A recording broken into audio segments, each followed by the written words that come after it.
Hello and welcome back to the channel. This is part 2 of our Onteacher digital camera tutorial. Now before we get started, I do want to go back and make a change. I want to delete the fillet there. So I just right clicked it from the left menu and press delete just to remove that fillet at the top there. Okay, so I think it was fillet 3. And what we're going to do is we're going to press sketch and click on this side here and press the N key. Now I want to put a draft angled cut on there. Now unfortunately, because it's curved surface, draft and chamfer won't work. So we've got to do it manually. So I'm going to go up to the project curve, click that line, so I've got it as a reference, and then go back to my normal line tool and click from point down to there. And go up. Now you'll notice when I get to the right point, that yellow line will appear and I can connect them up accurately. Now my dimensions between these two lines, I'm going to set at 20. And I'm going to set that just at 65. So we've got it on there. And then we can press extrude, click on our sketch, drag it all the way back across and press remove. And that will give us a nice angled front piece there. But now when I go to fillet, it's set on 5. And I can click.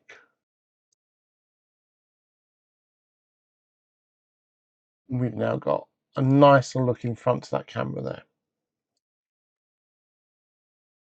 We're then going to add a button to the top here. So I've just clicked sketch and clicked on this surface and then press the N key. I'll zoom in using the scroll wheel and go to center point circle. And as I move it across, when I find that curve, I should, he hopes, there we go.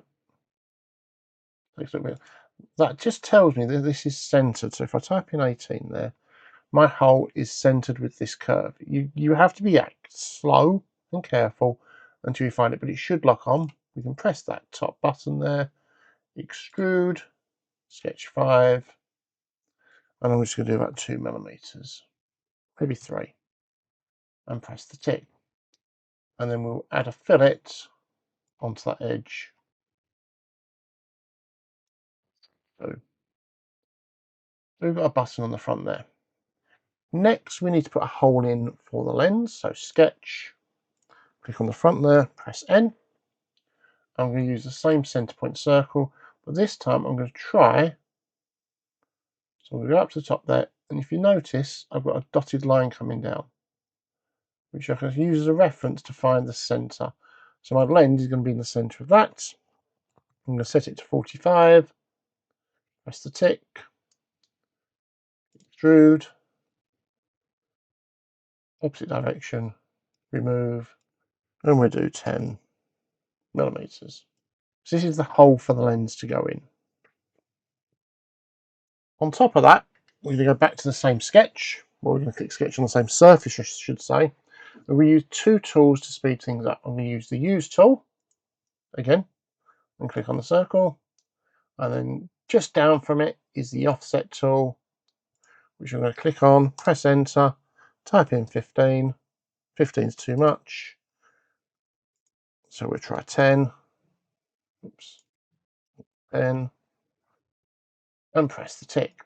And that's going to give us a ring around this. So if you press extrude, sketch 7, 2 millimeters, and a tick, we've now got a ring or a bezel for where our camera is going to go in. Onto that, I'm going to use a chamfer this time, and it gives us 2 numbers. The top one I'm going to change to 10, the bottom one 2. I'm going to click that edge. It 10's a little bit too much, so we'll do 7.5. And press the tick. And that's giving us bezel. Right, next we need to put on the viewfinder, so I'm going to press N. I'm going to use corner rectangle, and again I'm looking to see if it's going to give me. It's not going to give me it this time. I was hoping for a point there, but we won't get one, so we're just going to draw out a rectangle there. I'm going to set my dimensions, so we will go from the edge here I know why it's not working, so I'm just going to cancel that. I've got to put on my fillet first, and I haven't put a fillet around this top bit, which needs to be 5. The rest of it, just a tick. Now if I go and do my sketch onto there, N, so N just helps to focus things. Hopefully, there we go. I've got my 2 points. I'm going to draw that down. Dimensions. So this line we want in line with that one. So just 0. And the height here we're going to set to 14. And press the tick. So we can see our square there. We're going to click extrude onto that square. Remove below 1 millimeter. Check our dimensions are right and press the tick. So there's our front viewfinder.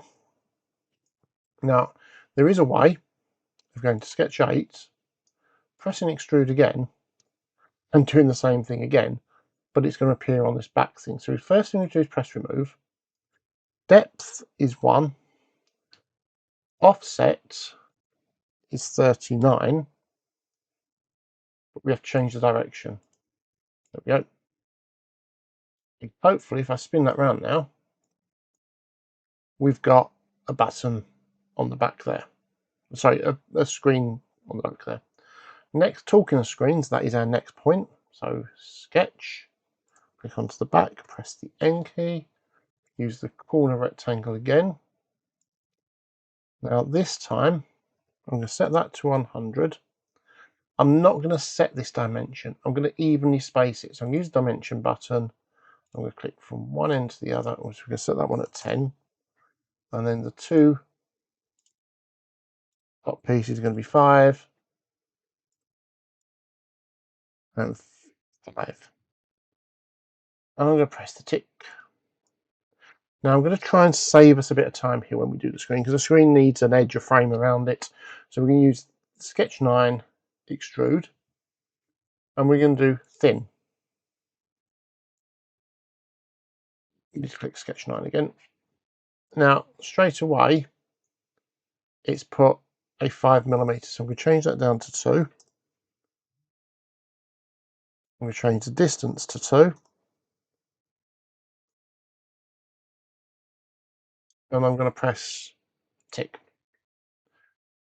I'm then just going to go straight to extrude this time and click the middle of that, change it to solid and change it to 1.5.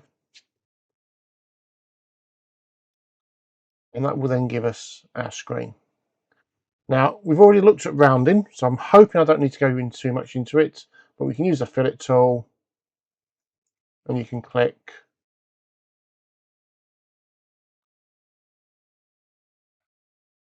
in on the lines and we can fillet all the edges. So 1, 2, 3, and then the internal ones 1, 2,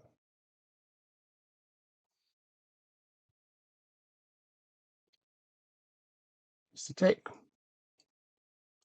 So we've got our frame up there. I'm going to click fillet. I'm going to change it to 1 before I do anything this time so I don't get an error. I'm going to click that top surface there. So that's rounded at 1. And I'm going to put a chamfer around the edge.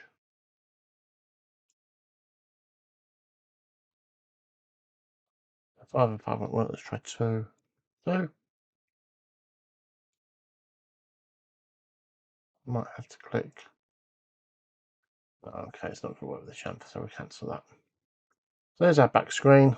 Let's add a few buttons down the side of it here, and we'll finish up the tutorial at that point there. So we're going to do sketch onto the side here, press the N key, and I'm going to try and put, let's do 4 buttons going up from this center point here. So we do that. I'm going to set my button to 6. I'm going to, it's on the center line, but I'm just going to offset it from that edge We'll set that at 5. And then I'm going to press this button, linear pattern, and click my circle. Now, we get some numbers up here, so don't let this phase you. I'm going to press 4 on that top one, and I'm going to change that one to 1. So you can now see I've got a column. And what I'm going to do is change this to 10. I just want to try and get it a bit more in line. There we go. Press the tick. And I've created 4 buttons or 4 circles directly in line with each other. I can press extrude. I can change that to 2. I can press the tick. And then I can fillet the top of all them buttons. Okay, that's it for part 2. Obviously, we've showed you how to add some buttons. You can go and add more yourself and add more to it. Part 3, we're going to do the lens. And then depending on how that goes, we might do a part 4 where we'll show you a few other little tips and tricks you can do to add to this. I've been the Onteacher. Thanks for watching. I hope you found that useful.